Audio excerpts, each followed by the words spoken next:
What's up guys, ConnorTsunami here, and today we're back on Japan 101 with one of the new hosts, Ota-kun.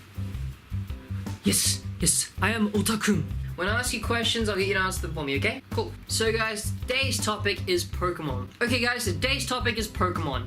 A franchise invented by Nintendo nearly 20 years ago that is still going strong even today. Spanning 6 generations and nearly 720 Pokemon. Actually, there are 721 Pokemon. Yeah, well, we're not counting the 2 event Pokemon that haven't actually been officially released yet, so yeah. So, 719 officially released Pokemon to date, and it's still going strong. Every day, there's several hundreds of thousands of players worldwide trading and battling their Pokemon, running through, beating gyms, and defeating the Elite Four and becoming the new champions of Pokemon. Everyone's striving to become a Pokemon master. Pokemon as a franchise has had a massive influence on the world as it is today. And when I say that, I mean the entire world. In Japan, it's had several cultural influences, being that its mascot, Pikachu, is in fact one of the most well-known characters in all of Japan, and even then, all of the world. It is probably second only to Mario as far as Nintendo's mascots go, and even like all around Japan, you'll find several places where you'll find Pikachu and Pokemon merchandise all over the place. In some of the bigger cities here in Japan also, we have Pokemon centers, you know, like they have them in game and in the anime and all that sort of stuff. We have them here where you can buy Pokemon merchandise and you can sort of get events sometimes, and just all around, for Pokemon fans, they're a great thing. As for their impact all over the world there are tournaments being held all the time, and just recently the World Championships for Pokemon finished and was won by a Pokemon that no one would have ever seen coming, a Pachirisu.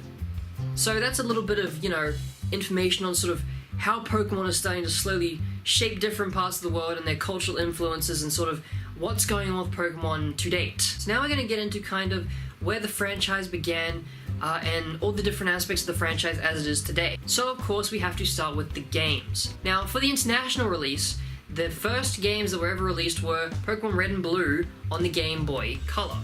But in the Nihon's, Japan's, the first games were red and green version desu. Yep, and in Japan, the first released ones were Pokemon Red and Green. As I mentioned previously, there have been 6 generations total over the past nearly 20 years. The second generation involved the games Crystal version, Gold version, and Silver version on the Game Boy Color. Then after that, we had Generation 3 with Ruby, Sapphire, Emerald, and then the first 2 remakes that ever existed, Fire Red and Leaf Green. And then we move on to Gen 4 with Diamond, Pearl, Platinum, and the other 2 remakes for that generation, which were of course Heart Gold and Soul Silver. Now Gen 5 was kind of a bit of a controversial gen. It was where the whole Gen 1 concept kind of came in, where everyone was like, the Gen 5 designs are terrible, no one likes them, they're not good at all.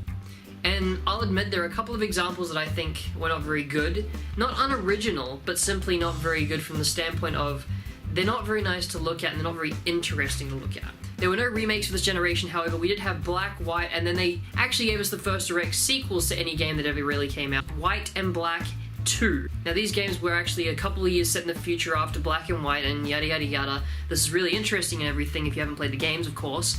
But basically, it was sort of an interesting spin-off, but they haven't done it since. And now we reach the current generation. The current generation is X and Y, which is doing the first thing that they've ever done in the games, making the games in 3D.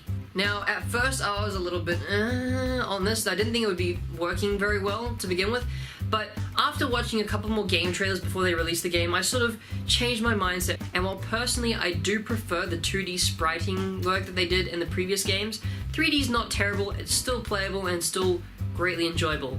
And in the future, following up X and Y, we have Omega, Ruby, and Alpha Sapphire coming out, the remakes for Gen 3. And I actually began on Gen 3 games, so I'm really looking forward to this. Anyways, enough with that.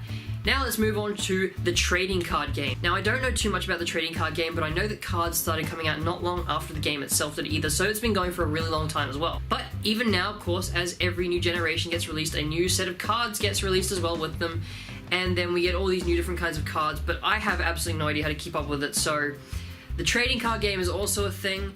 Lots of people love the trading card game. Don't you have a Pokemon card you can show them? Oh, right, yeah, I do have that. Hang on a sec, guys. I'll just grab this for you. Okay guys, so I don't think I showed this in my initial video when I went to the Pikachu Festival, but I actually received a free trading card, which is this one. Now, this is probably going to appear slightly mirrored for you guys. I think. I'm not sure. It appears in my camera right now as being mirrored. But this is a essentially 100% useless Pokemon card that's only any good for summoning more Pikachus onto your game field, so... yeah, I do have a card, but that's kind of it. Alright then, now moving on from the game section of Pokemon, let's move on to the anime. The anime has also been going on for a very, very long time now. What was the protagonist's name in Japanese again, Ota-kun? Ah, his name was Satoshi.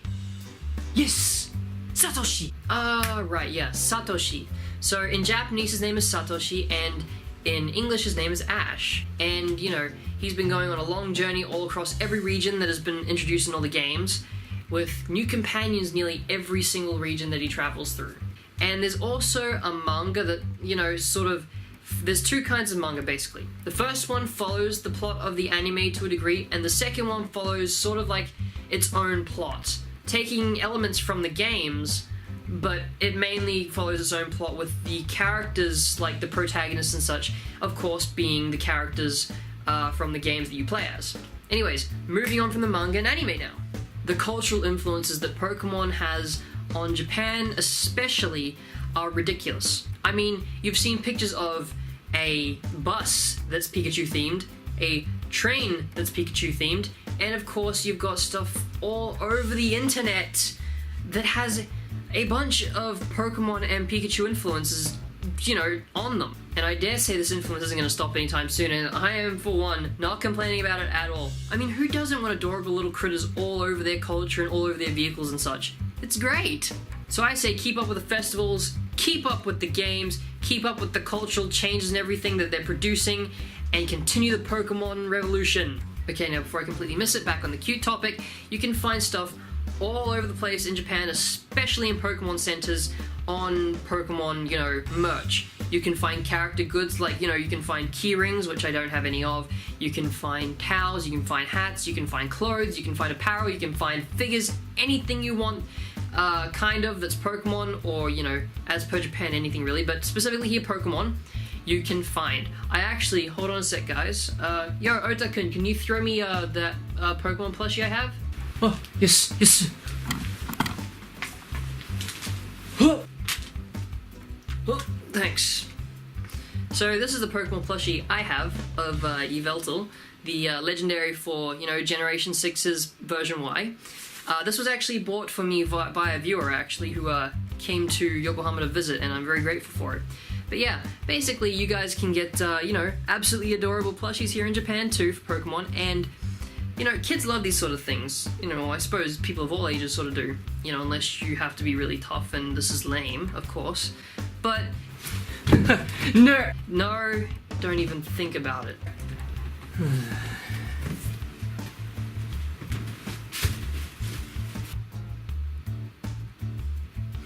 Okay then, back to what I was saying. Anyone can enjoy these plushies. They're absolutely adorable, they're nice and soft and fluffy, and basically all I can say is that Pokemon are adorable, and if you play the game, especially Gen 6, we've got Pokemon Ami, you will absolutely adore playing with Pokemon and Pokemon Ami. You get to sort of feed them, you know, pet them and stuff, and it's just great. Now on the flip side of all the cute stuff, we've got the nitty-gritty of Pokemon, the competitive battling scene. As I mentioned earlier, there was World Championships not too long ago that were competed, you know, I think over in the US, where people from all over the world come in, compete with their best Pokemon and try and take out the title. Now the way this is done is not with just any ordinary Pokemon. I'm not going to go into details, but there are very specific ways that you can breed and train your Pokemon to be the very best like no one ever was. There are special hidden statistics called IVs and EVs that you can sort of train up on your Pokemon, get their ability, get their nature right, get everything on these Pokemon perfect that you want done solid through, you know, proper game mechanics and such. And with those Pokemon, enter tournaments and sort of beat other players. Now, of course, you don't necessarily have to be in tournaments. You can do this between your friends, and a lot of people do. I mean, I, for one, do enjoy competitive battling, but I don't take it too seriously. So, if you guys want to learn about that, you guys can tell me in the comments if you want me to go over it a little bit, because I really do enjoy talking about these Pokemon topics, because I love talking about Pokemon, and I'm sure, you know, Ota-kun, being really good at Pokemon and everything. I'm sure he would also love to have something to say about it too if you guys wanted to know anything about Pokemon, you know, in the future. So, I hope you guys enjoyed today's video on Pokemon. It sort of gives a bit of background and insight into all the little different parts of Pokemon that's going on around the world and, you know, every little different segment that you can get about Pokemon. And I hope this sort of encourages people to take more of a look at it, and if you don't already play it too frequently, to try and find some time to give it more of a go. Because the handheld games are really not too difficult to pick up, and I think that people who really try to pick it up would really enjoy the experience of, you know, giving it a go, trying to learn how to become, you know, sort of competitive battlers, playing with their Pokemon a little bit, have fun with battling their friends, trading with them, and just all around, the experience is a really good fun time. So, that's all I have for you today, guys. Thank you very much for watching. From now on, I'm actually going to be putting a little clip at the end of each video, so make sure you watch that. So just check that out after every video from now on. Thank you very much for watching, guys. I'll see you guys in the next video. But for now, this is ConnorTsunami, signing off. Yesu, sayonara, desu. Hey guys, ConnorTsunami here. Thank you all very much for watching my video. If you liked what you saw and you want to see more, make sure you hit that subscribe button. After this video, I've also got 2 more Pokemon ones coming your way. A Pokemon tag that was done for me by Am and Nicole that I have to catch up on in a couple of days. And also me running around trying to catch all the Pikachus around Minato Midai. So make sure you guys look forward to that. I'll see you all in the next video. Thank you all so much for watching.